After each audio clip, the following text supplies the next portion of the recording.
did my first ever HYROX SIM. So a big shout out to Team Rees Gym in Caerphilly. Put on a great event, really well organised. My split timings, I'll give you an estimate for each of them, but they really weren't very accurate. I was just doing it very roughly in the Garmin. So first up, SkiErg. Some things to work on here. Wasn't super fast, so low 5 minutes, or 5:13 I had down as a rough time. And you can probably see why. So I wasn't really using my hips enough here. You can see I'm not leaning down nearly as much as the lady next to me. But I'm not wasting my leg energy either. Next up we have the Sled Push, and this is playing more to my strength. So I'm from a rugby background, and I was a rugby forward, so used to scrummaging, and so really important to get the right body angle for this. I was reasonably pleased with how it went.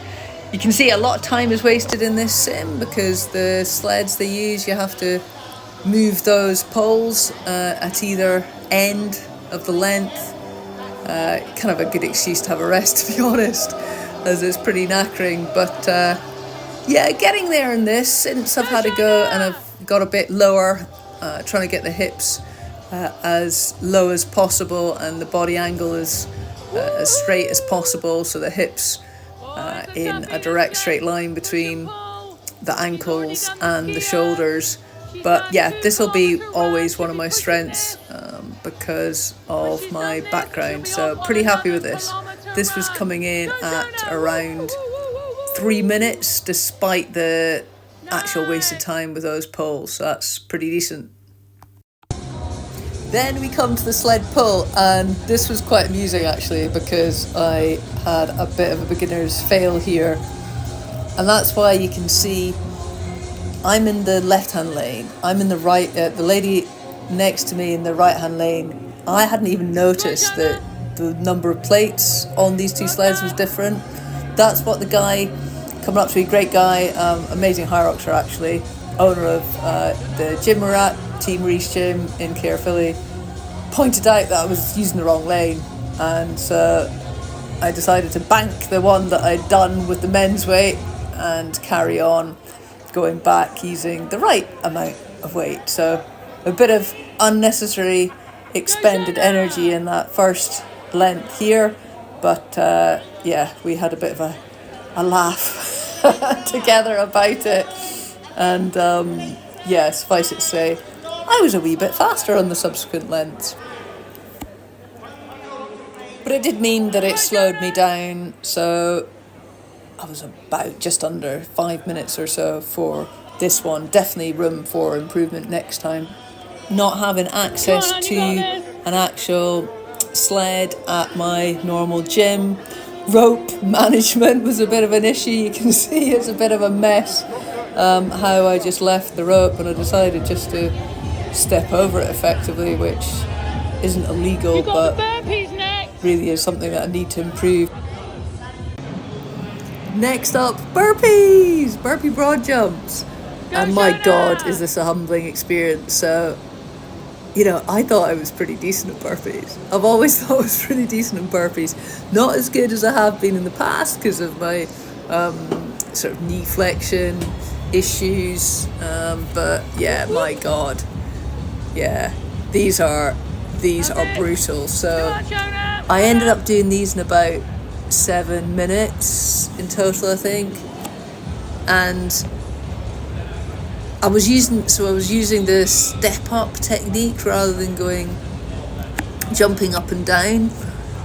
I was fairly happy with that, and I was trying to use the momentum. This is something that Hunter McIntyre talks about. He's used the momentum of the step up to assist into the jump part, the broad jump part, and to not stand up fully in between the two.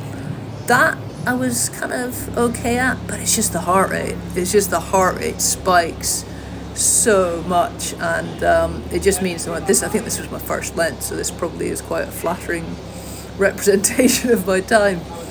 But yeah, the heart rate just spikes so much. I was thinking, I came in around 7 minutes, so that's what, 420 seconds, and the number of burpees I did was, I think, probably around 50 odds. So yeah, I clearly spent more time than I'd care to admit in this position. So on to the farmer's walk, and this was quite an interesting one. So in this sim, it was 20-metre lengths, and you had to go back and forth 5 times, which does make a bit of a difference as you lose your momentum at either side. And it's that much more tempting to put those kettlebells down for a few seconds. This came in at 3.5 minutes, something like that, so definitely can improve.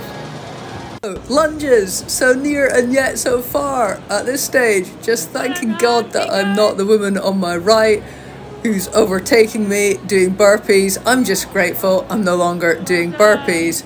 Lunges, they're really tough at this stage because you're well over an hour in, or at least I was, and it's wobbly leg time, jelly leg time. I started out trying to do consecutive reps without this sort of pause in the standing position.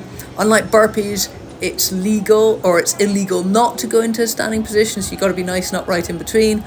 But ideally, I'd be keeping the momentum in between so I wouldn't have this pause. I did that for about 4 reps, and then the lactic got too much, so I ended up just step, pause at the top, step, pause, maintained a decent enough rhythm, and finished this bit in around 6 minutes.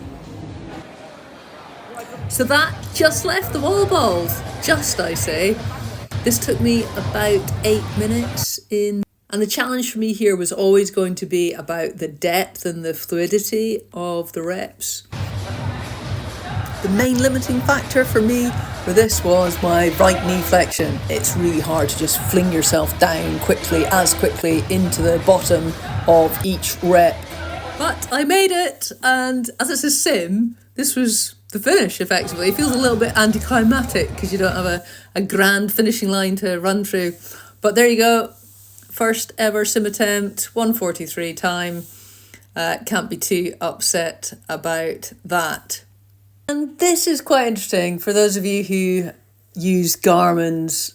I mean, you need to take these graphs with a pinch of salt. This was recorded as a cardio workout, and you can see quite nicely in this phenomenon they call cardiac drift. So you get the accumulation or the cumulative increase in heart rate, all other things being equal with sustained effort. So probably pitched it around, right sort of time in the event to really go into the red zone, but a little bit too much right at the bottom at the other end, really in the low heart rate zone, and probably could have pushed through the wall balls at the end more.